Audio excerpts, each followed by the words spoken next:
Hey, what's up, everybody? It's Billy Zbaka. I'm here with Robert. He's going to ask me some questions. Welcome to Fanboy Nation. Rock and roll. All right, go ahead. All right, so for 35 years, I've hated this guy. You know, one of the guys. You know, Karate Kid, Back to School. You've been the quintessential Aryan villain, even though you're Slavic because you're Czech. You know, right? Yeah. So Johnny's finally redeemed. We had Sweep the Leg. You know, which you directed the music video for. I did. You know, yeah. According to Barney Stinson, you had a book of poetry. You know, right. So which I'm still working on. Yeah. You know, still working on the book of poetry. Is it basically How I Met Your Mother has redeemed Johnny Lawrence and brought Cobra Kai into the fold? I don't know, man, but I love that show. But I didn't play Johnny Lawrence on the show. I played myself, which was cool. I got to play a comic version of me. I'm sure that, you know, Barney Stinson deserves a big shout out. For embracing Johnny Lawrence as the real Karate Kid and perhaps starting a little bit of that trend. Although it was kind of around for a while, you know, and there's little videos here and there, and I made a music video, Sweep the Leg, and, you know, we've always kicked at that shin a little bit, you know, and so it's great, you know, and now we got Cobra Kai, and it's fun that they're writing a show, and they came in it through Johnny's eyes, and you get to understand him a little bit. You know, and he's fun, he's funny, he's degenerate, but he's trying to do it, still trying to make it work, man. He's still trying to make it work. Well, this is the first time ever that I've watched something where I was like actually cared about the villain. Like before, I don't want to see how Freddy became the bad, you know, I don't want to sympathize with Freddy or Michael Myers or anybody else, but somehow we sympathize with Johnny and we're like, you're making us like him, what the hell? Yeah, well, you know, I never saw him as the villain. I've said this for 30-some years, so it's not like, you know, I think that if it, you know, I approached the character in a way that it worked for me, and you know, I'm glad everybody's figuring it out.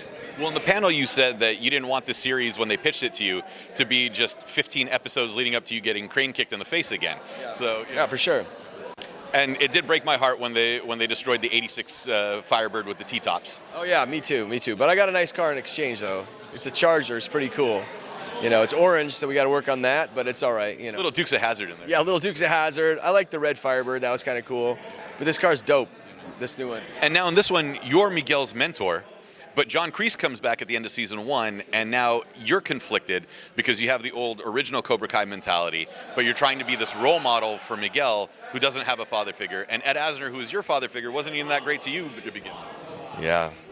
It's a lot of generations of dysfunction here, and you know, Sensei Kreese is coming into the picture, and he has his own idea of Cobra Kai, so we'll see what happens in that. But it all originated here, and you know, we're happy to honor the Karate Kid in our show and the tone of the show and the music, the spirit of it, and you know, and it's a lot of fun. In this show, you can kind of turn it and look at it through any point of view, and it works. And see it through Johnny's eyes, see it through Daniel's eyes, see it through Kreese's eyes. You know, and through all the young characters as well. And I think that makes great television. It makes, you know, and we're happy to do this long form so we can go wide and deep. It's cool. We're hooked on the show.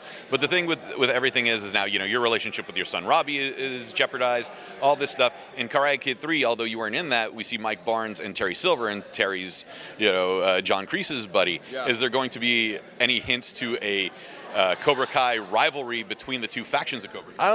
I don't know. That's up to the writers. You know, I know about Karate Kid 3, but Johnny doesn't know who those guys are. You know, Johnny stepped out of the tournament scene in '83 after an illegal kick took him out.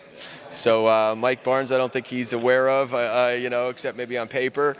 And Terry Silver, he has no relation to at all. So at the same time, they're OG Cobra Kais, and there's a long show, and they're definitely canon for something. So it's up to the writers and where they bring in who they want to bring in. Awesome. Billy, where can we find you on social media so we can follow you everywhere? Right here, man. If you're watching, you found me. No, you can find my Twitter's at William Zbaka. My Instagram is the same thing with a little a little slash underneath my names. You know, I'm easy to find out there. You'll bump into me. Awesome. Thank you so much, man. It's a pleasure. It took 35 years to finally meet you, but I'm excited. Definitely. I'm glad that Johnny is changing your mind, and that, you know, a lot of you guys were, you know, it's good. It's got to be cathartic, you know. Yeah. So awesome. Perfect. Thanks, man. All right, y'all. I appreciate everything. Yeah, dude. All right, yeah.